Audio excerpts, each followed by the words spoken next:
What if I told you that some of the deepest, most profound life lessons aren't actually found in any 500-page philosophy textbook or in some multi-hour podcast from a tech billionaire?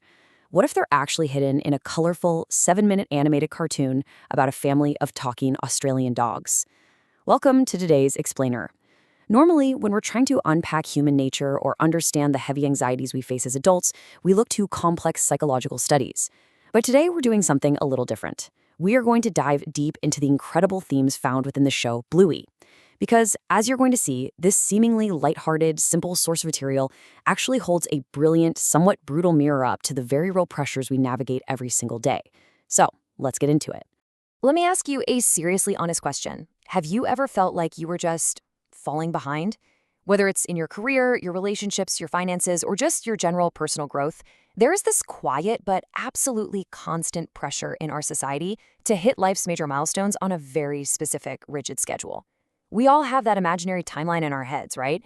And if you aren't exactly where everyone else seems to be on that timeline, it is incredibly easy to feel this creeping sense of dread. It's like you missed a memo that everyone else got.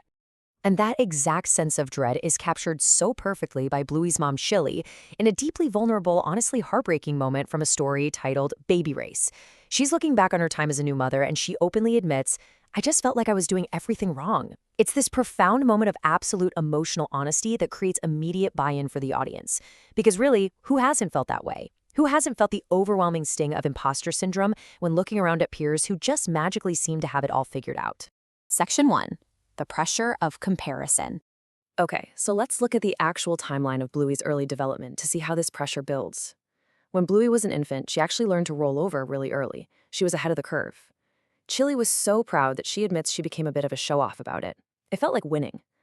But then Bluey progressed to sitting up, and after that, instead of doing the standard textbook crawl that babies are supposed to do, she started doing this completely awkward, weird bum shuffle.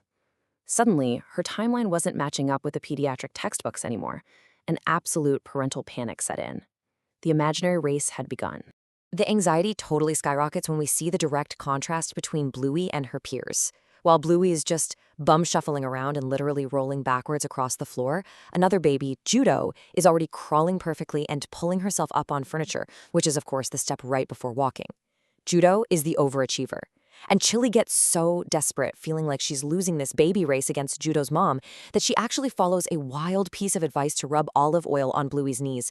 Think about that. She tries to literally lubricate her own child to absolutely force her to stop shuffling and start crawling. That is how intense the pressure of comparison can get. And then, to make matters worse, comes the crushing external commentary at the local mothers group.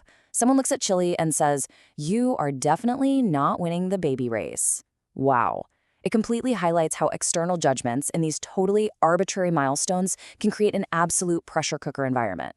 It makes parents, and honestly anyone navigating any new phase of life, feel like an absolute failure simply for developing differently or taking a slightly different path. Section 2. Striving for perfection. Now we pivot to another story, perfectly titled Perfect.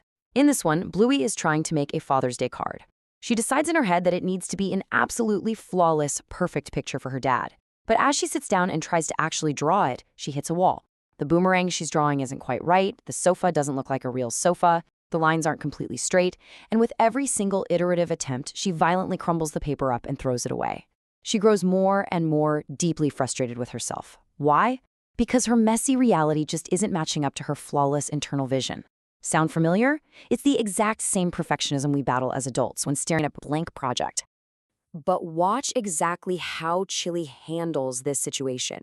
She steps in, sits down with Bluey, and validates her daughter's intense frustration by admitting a really hard truth.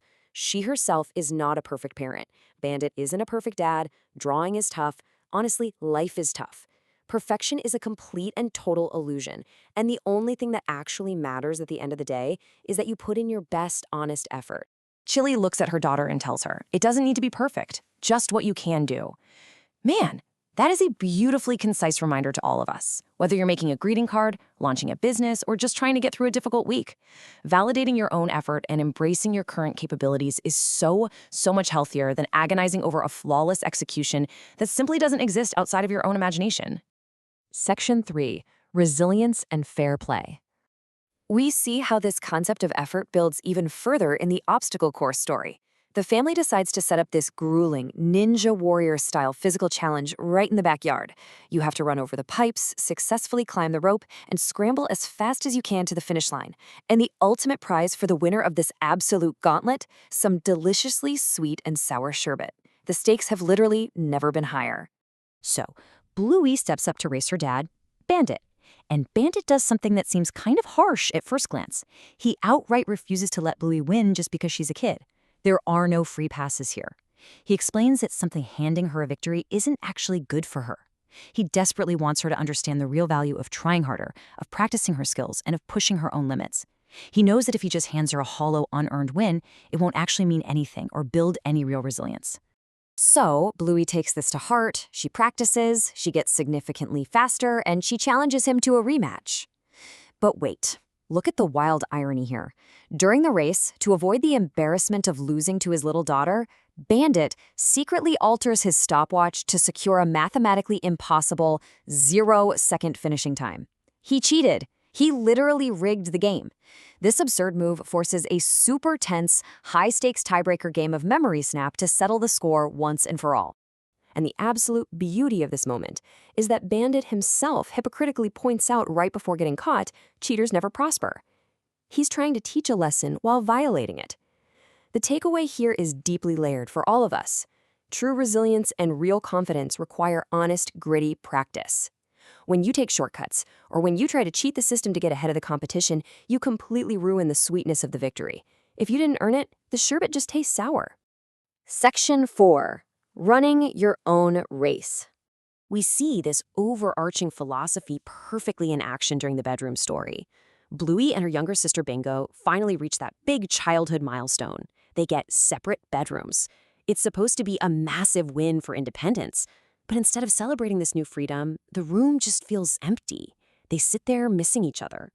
Eventually, without any prompting, they naturally seek out comfort and end up dragging their beds together to sleep in the same room again. It brilliantly shows that even when society says you should be totally independent, we all naturally find our own comfortable pace and path. You simply cannot force comfort or readiness before it's time. Which brings us right back to the emotional climax of the baby race story. Chili, at the absolute peak of her spiraling anxiety about Bluey's delayed development, gets a visit from Coco's mom. Now, you have to understand, Coco's mom is a veteran. She is a highly experienced mother of 8 children. She is the ultimate authority in this world. She walks in, takes one look around, sees Chili struggling, exhausted, and incredibly stressed, and she decides to share a powerful secret.